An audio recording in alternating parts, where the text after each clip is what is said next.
বন্ধুরা, চুল পড়ে যাচ্ছে বা চুল উঠে যাচ্ছে বা সিঁথি চওড়া হয়ে যাচ্ছে, সব সমস্যার সমাধান হবে।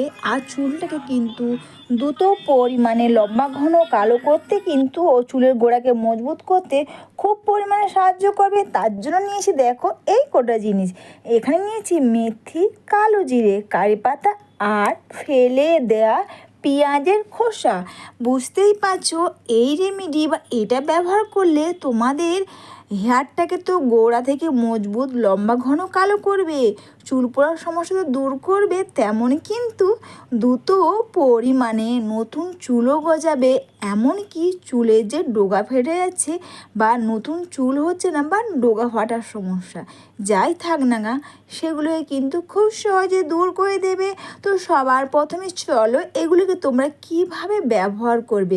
এগুলো ব্যবহার করে সবার প্রথমে তোমরা এটাকে 10 মিনিট মতন ফুটিয়ে নাও। বেশি কিন্তু টাইম লাগবে না, 10 মিনিট। এর সঙ্গে অ্যাড করে দিলাম অবশ্যই বন্ধুরা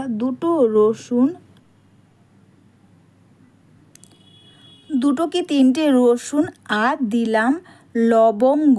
হ্যাঁ বন্ধুরা, তোমরা কিন্তু যখনই লবঙ্গ ব্যবহার করবে, তোমরা কিন্তু লবঙ্গ দেখবে যে লবঙ্গতে ফুল থাকে ওইগুলো ব্যবহার করো। আর দেখবে অনেক লবঙ্গতে ফুল থাকে না, ওইগুলো তোমরা কিন্তু ব্যবহার করো না। তাহলে কি আমাদের হেয়ারে কিন্তু অতটাও ভালো কাজ করবে না।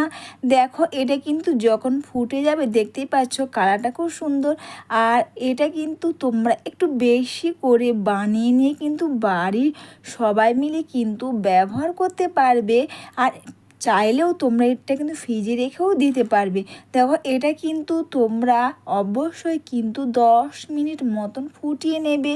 বুঝতেই পারছো রসুন যেমন ব্যবহার করলে তোমাদের চুলটাকে দ্রুত পরিমাণে লম্বা করতে সাহায্য করবে, তেমনই কিন্তু কালো জিরে কিন্তু আমাদের চুলটাকে অবশ্যই গোড়া থেকে কালো করবে, চুল পড়ার সমস্যা দূর করবে। এমনকি তোমরা অনেক কিছু ব্যবহার করছো, কিন্তু কালো জিরে যদি তোমরা এইভাবে ব্যবহার করো তাহলে কি করে বলো দেখি, আমাদের কিন্তু চুলের গোড়াকে মজবুত করবে, দ্রুত পরিমাণে কিন্তু চুলটাকে গোড়া থেকে কালো করবে। যাদের চুল পাকার সমস্যা বা চুল পেকে যাচ্ছে অবশ্যই তারা চটজলদি করে নাও এই রেমেডি। আর পেঁয়াজের খোসা কিন্তু ব্যবহার করে, অবশ্যই পেঁয়াজের খোসা ব্যবহারে আমাদের চুলটাকে কিন্তু গোড়া থেকে কালো করতে খুব পরিমাণে কিন্তু সাহায্য করে এই পেঁয়াজের খোসা। এরপর তোমরা কটন প্যাড বা স্প্রে বোতল বা যে স্প্রে বোতল বা ফেলে দেওয়া স্প্রে বোতল তোমরা এখানে ব্যবহার করবে। যে তোমরা অনেক সময় দেখবে টোনার হিসেবে ব্যবহার করো, ওতে স্প্রে বোতল বা সেই স্প্রে বোতলগুলো তোমরা ফেলবে না। এইভাবে করে তোমরা কিন্তু স্প্রে বোতলের মধ্যে ভরে নিয়েও কিন্তু ব্যবহার করতে পারবে, যাতে তোমাদের এটা ব্যবহার করতে খুব সুবিধে হবে আর খুব তাড়াতাড়ি কিন্তু হবে। আর এরপর আমি কটন প্যাড নিয়েছি, নিয়ে এইভাবে করে প্রতিটি চুলে ও প্রতিটি চুলের গোড়াতে খুব সুন্দর করে এটাকে লাগিয়ে নেব। আর লাগিয়ে নিয়ে কী করো বলো দেখি, দুটো হাতের সাহায্যে হেয়ারটাকে আমরা ম্যাসাজ করে নেব। অনেকে দেখবে অল্প বয়সে বা অনেকে দেখবে চুলের কিন্তু ডগা ফেটে যাচ্ছে। তাছাড়া এখন তো বর্ষাকালেতেও দেখবে অনেকে চুলের গোড়াতে রস বা জল বা চুলের গোড়া ঠিকভাবে শুকনো হয় না, যার ফলে কি হয় আমাদের হেয়ার ফল বা হেয়ার লস হয়। তাদেরকে বলি চটজলদি তোমরা এই রেমেডি করে না। অবশ্যই তোমরা এইভাবে করে প্রতিটি চুলের গোড়াতে আর চুলের মধ্যেও তোমরা এইভাবে করে খুব সুন্দর করে হেয়ারটাকে তোমরা বা এইভাবে করে প্রতিটি চুলের গোড়াতে চুলের মধ্যেও তোমরা খুব সুন্দর করে এটাকে তোমরা লাগিয়ে নাও। লাগিয়ে নিয়ে দুটো হাতের সাহায্যে হেয়ারটাকে তোমরা ম্যাসাজ করে নাও। আর বাড়িতে বসে কোনো খরচা না করে বাইরে থাকা জিনিস দিয়ে করে নাও এই রেমেডি।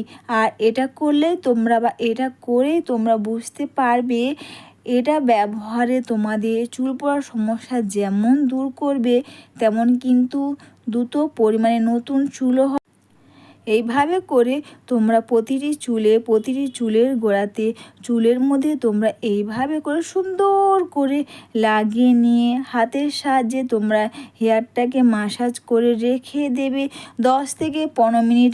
তোমরা যদি এটা শ্যাম্পুর সঙ্গে ব্যবহার করো অবশ্যই রেখে দাও 10 থেকে 15 মিনিটের ওপরে। আর যদি তাও না হয় তাহলে অবশ্যই তোমরা আরও একটু বেশিক্ষণ রাখতে চাও তাহলে কি করবে, তোমরা শ্যাম্পু পাতা এতে দেবে না। তোমরা মেখে নিয়ে যতক্ষণ বা যতটা টাইম তোমরা রাখবে কিন্তু ততটাই কিন্তু এটা ভালো কাজ করবে। এইভাবে করে তোমরা প্রতিটি চুলের গোড়াতে আর চুলের মধ্যেও তোমরা সুন্দর করে লাগিয়ে নিয়ে হেয়ারটাকে মাসাজ করে একটু বেশিক্ষণ রেখে দেওয়ার পর যখন তোমরা হেয়ার ওয়াশ করবে অবশ্যই কিন্তু শ্যাম্পু কন্ডিশনার কিন্তু অবশ্যই দেবে। অনেকে হেয়ার ওয়াশ করার পর বা হেয়ার ওয়াশের সময় শ্যাম্পু পাতা শুধু ব্যবহার করে, এতে কন্ডিশনার ব্যবহার করে না। তো এটা কিন্তু অবশ্যই কিন্তু তোমাদের হেয়ারে তোমরা কন্ডিশনার ব্যবহার করবে। তো অবশ্যই বন্ধুরা, সবাইকে টাটা, সবাই খুব ভালো থেকো, সুস্থ থেকো আর চটজলদি করে নাও এই রেমেডি। তো সবাই খুব ভালো থেকো।